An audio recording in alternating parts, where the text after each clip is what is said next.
Hello friends, स्वागत है आप सबका आपका अपना यूट्यूब चैनल अब पढ़ेगा इंडिया में।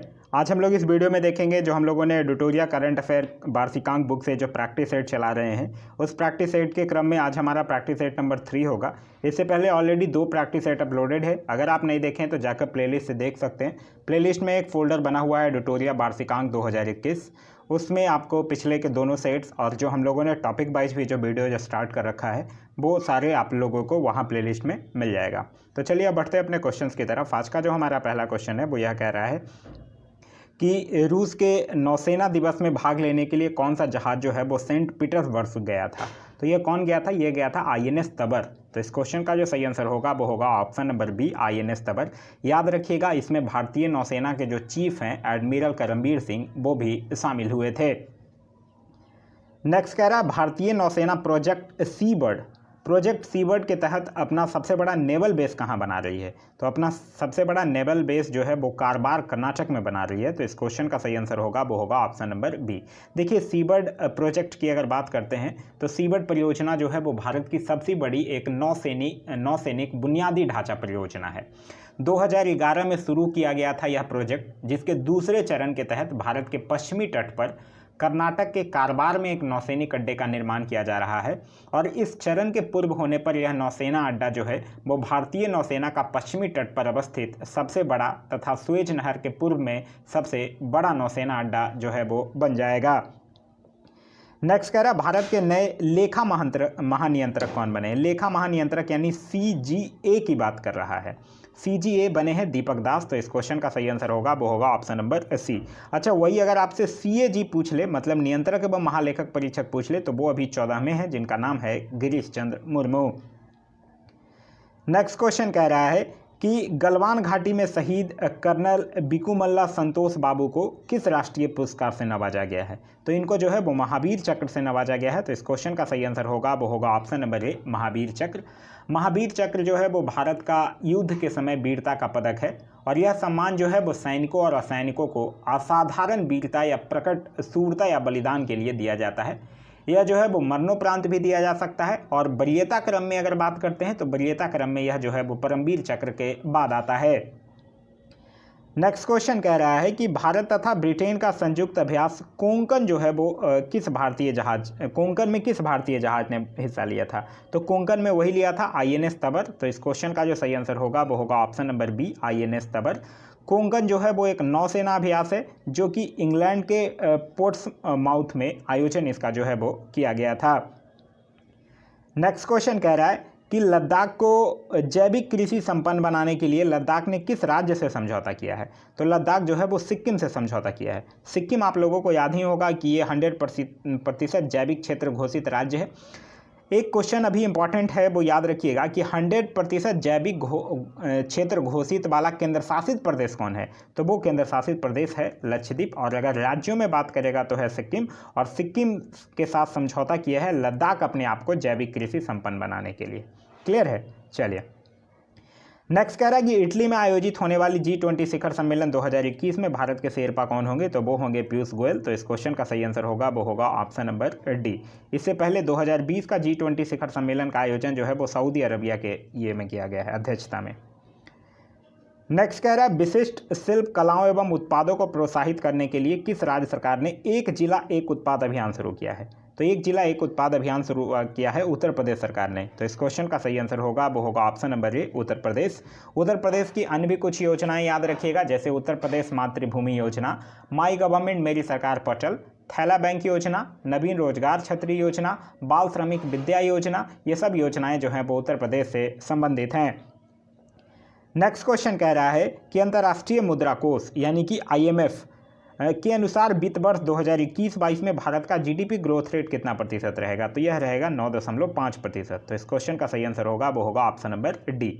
वही अगर आपसे पूछ ले ADB यानी एशियन डेवलपमेंट बैंक के अकॉर्डिंग कितना रहेगा, तब रहेगा 10%। फीच रेटिंग्स के अकॉर्डिंग पूछे तब भी रहेगा 10%। और केयर रेटिंग एजेंसी के अगर पूछे तो वो रहेगा 8.8 से लेकर 9% तक। क्लियर है? वहीं अगर हम लोग अंतर्राष्ट्रीय मुद्रा कोष यानी कि IMF की बात करते हैं तो IMF की स्थापना हुई है 1945 में। हेडक्वार्टर जो है वो है वाशिंगटन DC में और इसके हेड का नाम है क्रिस्टलिना जॉर्जीवा और टोटल मेंबर कंट्री है 190 और 190वां कंट्री जो है वो है अंडोरा। नेक्स्ट क्वेश्चन कह रहा है कि एक भारत श्रेष्ठ भारत अभियान के तहत बिहार को किस राज्य से जोड़ा गया है। तो एक भारत श्रेष्ठ भारत अभियान के तहत बिहार को मिजोरम और त्रिपुरा से जोड़ा गया है। तो इस क्वेश्चन का सही आंसर होगा वो होगा ऑप्शन नंबर डी, ए और बी दोनों से। देखिए, एक भारत श्रेष्ठ भारत की अगर हम लोग बात करते हैं तो इसका आयोजन जो है वो सूचना एवं प्रसारण मंत्रालय भारत सरकार के द्वारा किया जा रहा है। इस अभियान के दौरान 36 राज्यों और केंद्र शासित प्रदेशों की जो संस्कृति है, खान पान है, शिल्प और परंपराओं को प्रदर्शित किया जाएगा। एक भारत श्रेष्ठ भारत जो है वो भारत की विविधता को एकता में दर्शाने वाला एक अनूठा कार्यक्रम है, जिसको कि प्रधानमंत्री नरेंद्र मोदी के द्वारा वर्ष 2016 में शुरुआत किया गया था। नेक्स्ट क्वेश्चन है हमारा क्वेश्चन नंबर 11, कह रहा अंतरिक्ष परिवहन कंपनी स्पेसएक्स ने एक ही मिशन के तहत रिकॉर्ड कितने सैटेलाइट लॉन्च किए हैं। तो एक ही मिशन के तहत रिकॉर्ड 143 सैटेलाइट लॉन्च किए हैं। तो इस क्वेश्चन का सही आंसर होगा वो होगा ऑप्शन नंबर ए। वहीं स्पेसएक्स की बात करते हैं तो इसकी स्थापना हुई है 2002 में और इसके फाउंडर का नाम है एलॉन मस्क और इसका हेडक्वार्टर जो है वो कैलिफोर्निया यूएस में स्थित है। क्लियर है। चलिए, नेक्स्ट क्वेश्चन कह रहा है कि कृषि भूमि को लीज पर देने की नीति लागू करने वाला देश का पहला राज्य कौन बना है। तो वो बना है उत्तराखंड। तो इस क्वेश्चन का सही आंसर होगा वो होगा option number B, Uttarakhand. Uttarakhand से इंपॉर्टेंट अभी बहुत सारी चीज़ हैं जो करंट के क्वेश्चंस बन सकते हैं, जैसे भारत का पहला क्रिप्टोगेमिक गार्डन, भारत का पहला पॉलिनेटर पार्क, भारत का पहला भूकंप पूर्व चेतावनी ऐप भूकंप अलर्ट लॉन्च किया है, भारत का पहला वन चिकित्सा केंद्र खोला गया है। यह सब जो है वो उत्तराखंड में ही है। नेक्स्ट क्वेश्चन कह रहा है कि कोविड-19 के खिलाफ 100% टीकाकरण कवरेज दाखिल करने वाला भारत का पहला गांव कौन बना है। तो भारत का पहला गांव बना है बयान, जो कि जम्मू कश्मीर का गांव है। तो इस क्वेश्चन का सही आंसर होगा वो होगा ऑप्शन नंबर डी। देखिए, कोविड-19 से दो चीज़ और याद रखिएगा। एक याद रखिएगा, 100% कोविड वैक्सीनेशन की पहली डोज लगाने वाला भारत का पहला केंद्र शासित प्रदेश बन गया है लद्दाख। और एक याद रखिएगा कि 100% कोविड टीकाकरण कवरेज हासिल करने वाला भारत का पहला शहर बन गया है भुवनेश्वर। क्लियर है। चलिए, नेक्स्ट क्वेश्चन कह रहा है कि भारत के 6 लाख गांवों को इंटरनेट से कनेक्ट करने का लक्ष्य जो है वो कब तक पूरा किया जाएगा।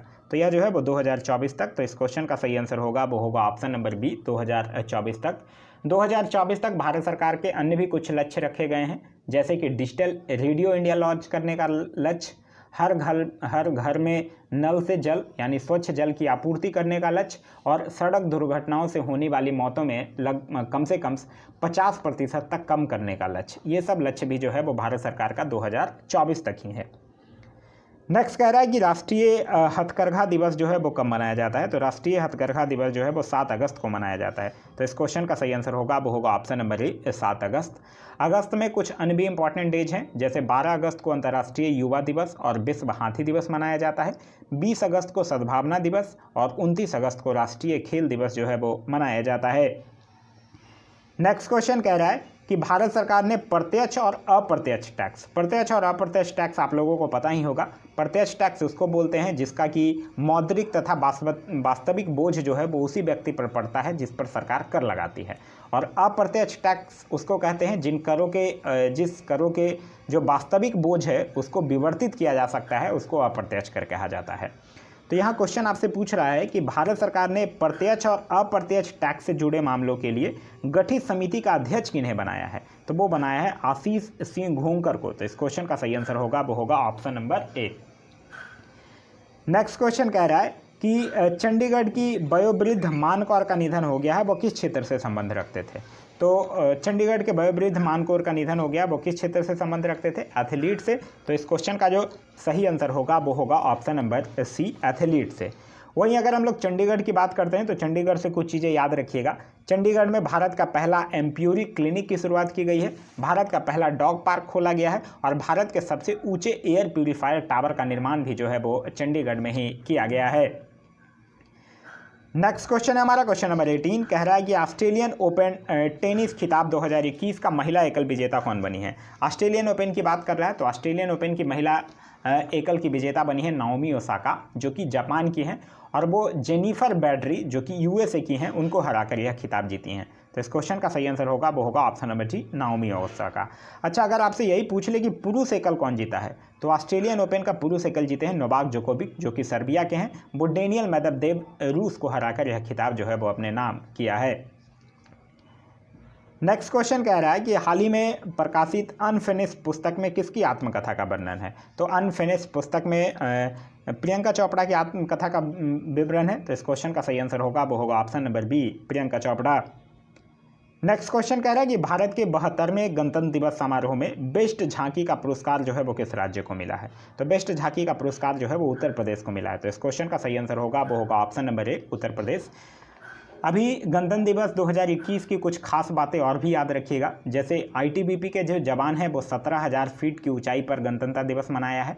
लद्दाख की झांकी जो है वो इस बार पहली बार शामिल हुई है और इस बार के गणतंत्र दिवस में बांग्लादेश की सैन्य टुकड़ी भी जो था वो शामिल हुआ था।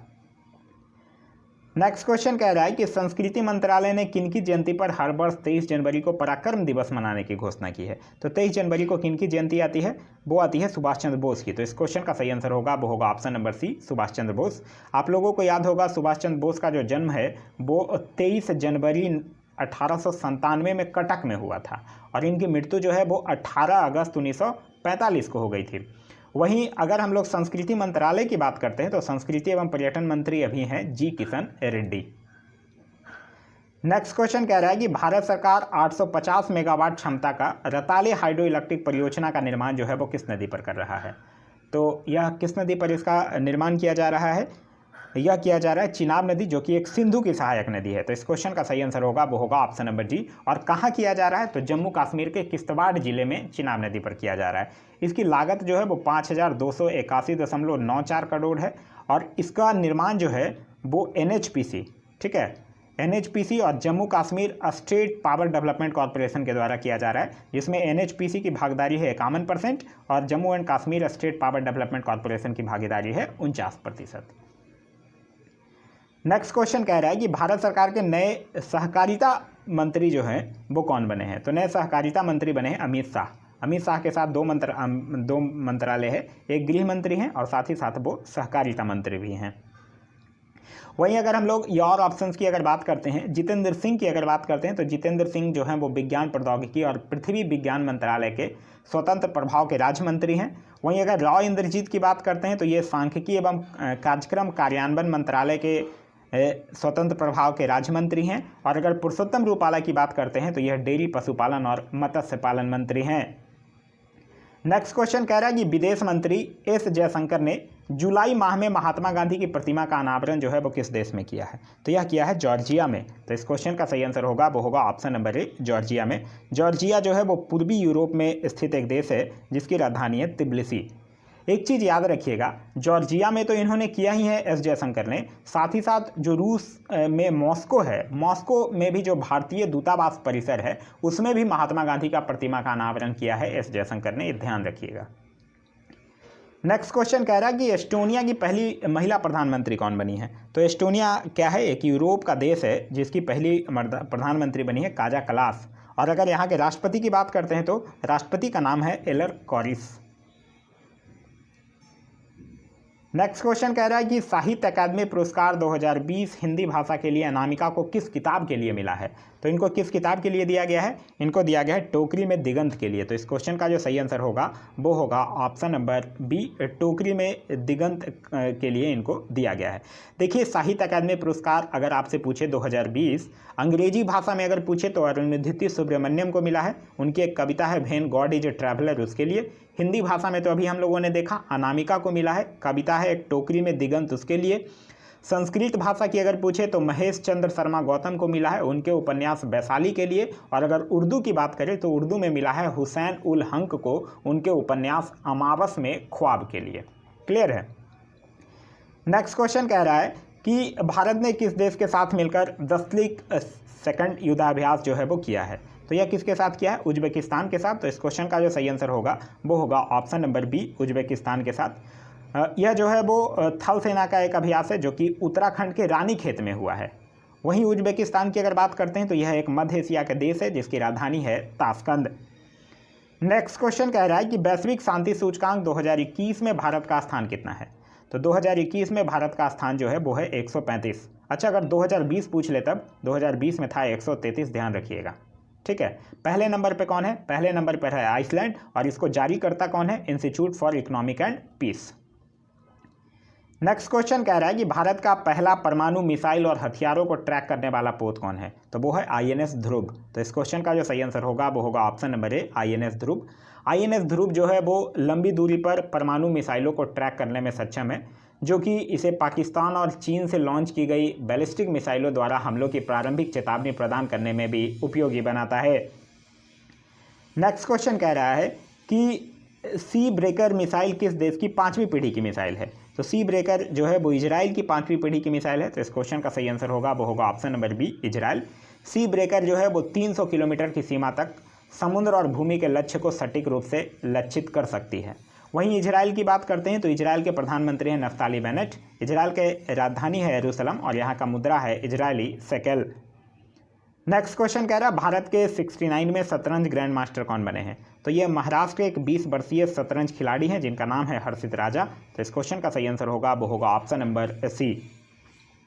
नेक्स्ट कह रहा है कि अभी हाल ही में ईडा तूफान जो है वो किस देश में तबाही मचाई है?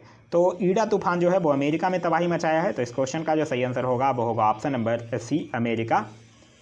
नेक्स्ट क्वेश्चन कह रहा है कि राष्ट्रीय बालिका दिवस के मौके पर, राष्ट्रीय बालिका दिवस मनाया कब जाता है? याद रखिएगा 24 जनवरी को मनाया जाता है। के मौके पर उत्तराखंड की एक दिन की मुख्यमंत्री कौन बनी है? तो उनका नाम है सृष्टि गोस्वामी। तो इस क्वेश्चन का जो सही आंसर होगा वो होगा ऑप्शन नंबर ए, सृष्टि गोस्वामी। वहीं अगर उत्तराखंड के मुख्यमंत्री की बात करते हैं तो उनका नाम है पुष्कर सिंह धामी और यहाँ के गवर्नर हैं गुरमीत सिंह।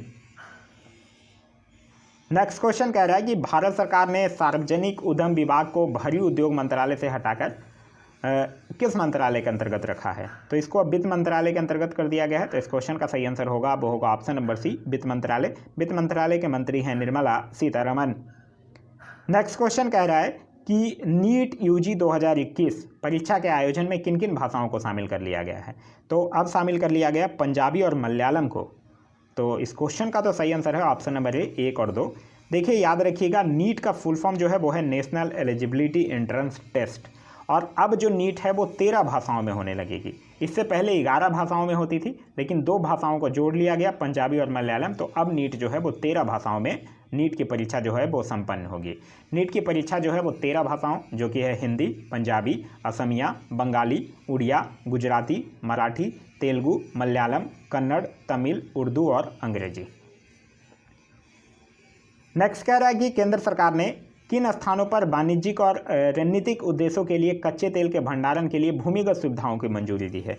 तो यह दिया है, एक है चंडीखोल जो कि उड़ीसा का जगह है और एक है पादुर जो कि कर्नाटका का जगह है। तो इस क्वेश्चन का जो सही आंसर होगा वो होगा ऑप्शन नंबर बी, 1 और 2 दोनों।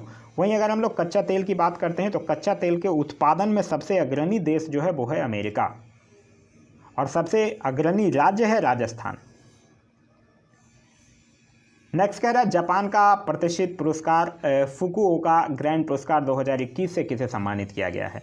तो यह किया गया है पी साईनाथ को। पी साईनाथ हैं कौन? एक प्रतिबद्ध पत्रकार हैं जिन्होंने भारत में गरीब खेती वाले गांवों की जांच जारी रखी है और ऐसे क्षेत्रों में निवासियों की जीवन शैली की वास्तविकता पर कब्जा कर लिया है।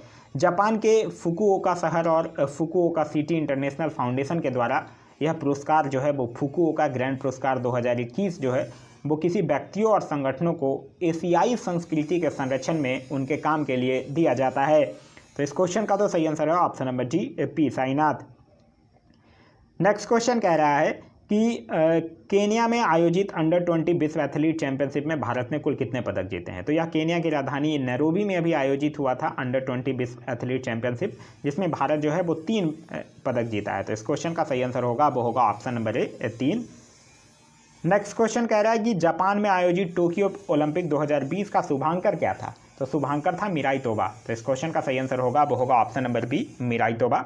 देखिए टोक्यो ओलंपिक 2020 जो था वो 32वां ग्रीष्मकालीन ओलंपिक था जो कि टोक्यो में हुआ। इसका मुख्य विषय था यूनाइटेड बाय इमोशन। इसका आदर्श वाक्य था faster, higher, stronger and together. इसके उद्घाटन समारोह में भारत के ध्वजवाहक थे मनप्रीत सिंह और मैरी कॉम और समापन समारोह में ध्वजवाहक थे बजरंग पुनिया। नेक्स्ट क्वेश्चन कह रहा है कि विश्व स्वास्थ्य संगठन द्वारा हाल ही में किस देश को मलेरिया मुक्त घोषित किया गया है? तो मलेरिया मुक्त घोषित किया गया है चीन को। तो इस क्वेश्चन का सही आंसर होगा वो होगा ऑप्शन नंबर डी, चीन को। वहीं अगर हम लोग विश्व स्वास्थ्य संगठन की बात करते हैं तो विश्व स्वास्थ्य संगठन की स्थापना हुई है 1948 में। हेडक्वार्टर जो है वो इसका जिनेवा में है और इसके हेड का नाम है टेड्रोस अधानोम और टोटल मेंबर कंट्री है 194। नेक्स्ट क्वेश्चन कह रहा है कि हाल ही में भौतिकी के क्षेत्र में नोबेल पुरस्कार प्राप्तकाओं में से निम्नलिखित में से कौन जो है वो शामिल नहीं है, यह आपसे पूछ रहा है। तो देखिए भौतिकी की अगर हम लोग बात करते हैं नोबेल पुरस्कार विजेताओं के, तो कौन शामिल नहीं है? जॉर्सी पेरेसी हैं, एस्क्यूरो मनाबे भी हैं, क्लोस हैसलमैन भी हैं। शामिल नहीं है कौन है? एड्रेम पटपोटियन शामिल नहीं है। तो इस क्वेश्चन का जो सही आंसर होगा, इनको एक्चुअली ये लेबनान के हैं और इनको मेडिसिन में नोबेल पुरस्कार दिया गया है, ना कि फिजिक्स में। तो इस क्वेश्चन का जो सही आंसर होगा वो होगा option number B. Next question कह रहा है कि विश्व बैंक ने भारत के मजदूरों को कोविड महामारी के चलते उत्पन्न संकट से उबारने के लिए कितनी राशि की मंजूरी दे दी है? तो यह विश्व बैंक ने कितने दिया है? 500 मिलियन डॉलर। तो इस क्वेश्चन का सही आंसर होगा वो होगा ऑप्शन नंबर बी। वहीं अगर हम लोग विश्व बैंक की बात करते हैं तो विश्व बैंक की स्थापना जो है वो 1945 में, हेडक्वार्टर जो है वो वाशिंगटन डीसी में, डेविड मालपास इनके हेड का नाम है, टोटल मेंबर कंट्री है 189 और 189वां जो कंट्री है उसका नाम है नॉर्वे। नेक्स्ट क्वेश्चन कह रहा है कि रक्षा मंत्रालय ने अपने सैनिकों को पेंशन पहुंचाने के लिए किस पोर्टल का शुभारंभ किया है? तो वो किया है स्पर्श पोर्टल का। तो इस क्वेश्चन का सही आंसर होगा वो होगा ऑप्शन नंबर डी, स्पर्श पोर्टल का। देखिए स्पर्श का फुल फॉर्म क्या है? ये है स्पर्श, इसका फुल फॉर्म है सिस्टम फॉर पेंशन एडमिनिस्ट्रेशन रक्षा, मतलब पेंशन प्रशासन रक्षा के लिए एक प्रणाली। तो इस क्वेश्चन का तो सही आंसर है ऑप्शन नंबर डी, स्पर्श पोर्टल। वहीं रक्षा मंत्रालय की बात करते हैं तो रक्षा मंत्रालय से एक और पोर्टल का नाम याद रखिएगा, वो है सेहत ओपीडी पोर्टल। ठीक है, ये जो सेहत ओपीडी पोर्टल है ये सशस्त्र बलों और उनके परिवार को टेली मेडिसिन सेवाएं प्रदान करने के लिए रक्षा मंत्रालय के द्वारा जो है वो लॉन्च किया गया है। नेक्स्ट क्वेश्चन है हमारा क्वेश्चन नंबर 44, कह रहा है कि भारत का पहला शहर जिसने नल के जरिए 24/7 घंटे शुद्ध पानी पीने योग मुहैया करवाया, तो यह है पुरी, जो कि उड़ीसा का एक शहर है। तो इस क्वेश्चन का सही आंसर होगा वो होगा ऑप्शन नंबर डी। नेक्स्ट है हमारा कि तालिबान हमलों के समय अफगानिस्तान में भारत के राजदूत कौन थे? तो तालिबान हमलों के समय अफगानिस्तान में जो भारत के राजदूत थे उनका नाम है रुदेंद्र टंडन। तो इस क्वेश्चन का जो सही आंसर होगा वो होगा ऑप्शन नंबर सी, रुदेंद्र टंडन। वहीं अगर हम लोग अफगानिस्तान की बात करते हैं तो अफगानिस्तान की राजधानी है काबुल, यहाँ के संसद को बोला जाता है शोरा और यहाँ के अभी तत्कालीन प्रधानमंत्री का नाम है मुल्ला हसन अखुंद, मुल्ला हसन अखुंद। नेक्स्ट क्वेश्चन कह रहा है कि असम की मुक्केबाज लवलीना बोरगोहेन ने टोक्यो ओलंपिक में कौन सा मेडल जीता है? तो इन्होंने कौन सा मेडल जीता है? ये जीती हैं ब्रॉन्ज मेडल। तो इस क्वेश्चन का जो सही आंसर होगा वो होगा option number C, bronze medal. यह जो है वो महिलाओं के बेटर लेफ्ट मतलब जो वेट लिफ्टिंग है 64 से लेकर 69 किलोग्राम में, उसमें मुक्केबाजी में कांस्य पदक इन्होंने जीता है। ठीक है, और इन्होंने ये जो हैं लवलीना बोरगोहेन, वो बोरगोहेन विजेंदर सिंह और MC मैरी कॉम, इन दोनों के बाद ओलंपिक खेलों में पदक जीतने वाली तीसरी भारतीय मुक्केबाज जो हैं वो बन गई हैं। वहीं अगर हम लोग टोक्यो ओलंपिक्स की बात करते हैं तो टोक्यो ओलंपिक्स में भारत जो है वो 7 मेडल जीता है, 1 गोल्ड है जिसमें 2 सिल्वर है और 4 ब्रॉन्ज है। और अगर पहले नंबर पे मेडल टैली में देखा जाए तो अमेरिका जो है वो 113 मेडल के साथ पहले नंबर पे था। नेक्स्ट क्वेश्चन कह रहा है कि नए फसल की खुशी में हरेला उत्सव कहाँ मनाया गया? तो हरेला उत्सव जो है वो उत्तराखंड में। तो इस क्वेश्चन का जो सही आंसर होगा वो होगा ऑप्शन नंबर ए, उत्तराखंड में। उत्तराखंड से एक और त्यौहार याद रखिएगा, वो है फूलदेई त्यौहार। ये भी पूछा जाता है एग्जाम में, फूलदेई त्यौहार जो है वो याद रखिएगा उत्तराखंड का है। उत्तराखंड से एक चीज़ और याद रखिएगा, उत्तराखंड के ऋषिकेश में अभी अंतर्राष्ट्रीय योग महोत्सव 2021 भी संपन्न हुआ है। नेक्स्ट क्वेश्चन कह रहा है कि IFFI 2021 में सर्वश्रेष्ठ फिल्म हेतु गोल्डन पीकॉक अवार्ड जो है वो किसे मिला है? IFFI की बात करें तो यह है भारतीय अंतर्राष्ट्रीय फिल्म महोत्सव और यह जो 51वां फिल्म महोत्सव की बात कर रहा है जो 2021 में हुआ है, जिसका आयोजन गोवा में, उसमें बेस्ट फिल्म का जो अवार्ड मिला है जिसको गोल्डन पीकॉक अवार्ड कहते हैं, वो एक डेनमार्क की फिल्म है इनटू द डार्कनेस, उसको मिला है। तो इस क्वेश्चन का सही आंसर होगा वो होगा ऑप्शन नंबर बी। वहीं अगर हम लोग 51वां भारतीय अंतर्राष्ट्रीय फिल्म महोत्सव की बात करते हैं तो इसमें फोकस देश था बांग्लादेश।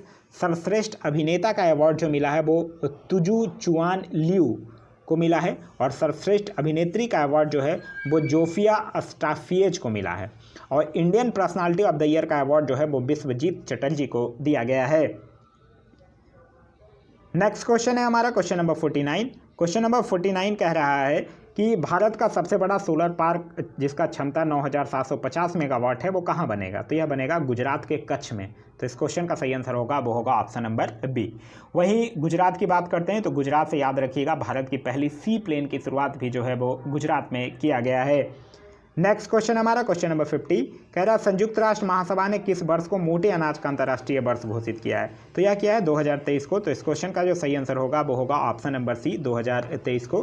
देखिए संयुक्त राष्ट्र 2021 के द्वारा जो घोषित वर्ष है, याद रखिएगा 2021 को शांति एवं विकास हेतु अंतर्राष्ट्रीय वर्ष है, 2022 को कुटीर मत्स्यिकी एवं मत्स्य पालन हेतु अंतर्राष्ट्रीय वर्ष है और 2024 में उष्णगणों का अंतर्राष्ट्रीय वर्ष घोषित किया गया है संयुक्त राष्ट्र महासभा के द्वारा। तो यह था हमारा आज का वीडियो। आज का वीडियो आप लोगों को कैसा लगा कमेंट करके जरूर बताइएगा। साथ ही साथ इस वीडियो से कुछ सीखने के लिए मिला तो एक लाइक जरूर कर दीजिएगा। यह वीडियो आप लोगों को पसंद आया है तो अपने दोस्तों के साथ शेयर करना ना भूलें। अभी तक आप इस चैनल पर नए हैं या चैनल को सब्सक्राइब नहीं किए हैं तो चैनल को सब्सक्राइब कर लीजिए और साथ ही साथ बेल आइकन दबा लीजिए ताकि हमारे सारे वीडियो के नोटिफिकेशन आपको मिलते रहें। Thanks for watching.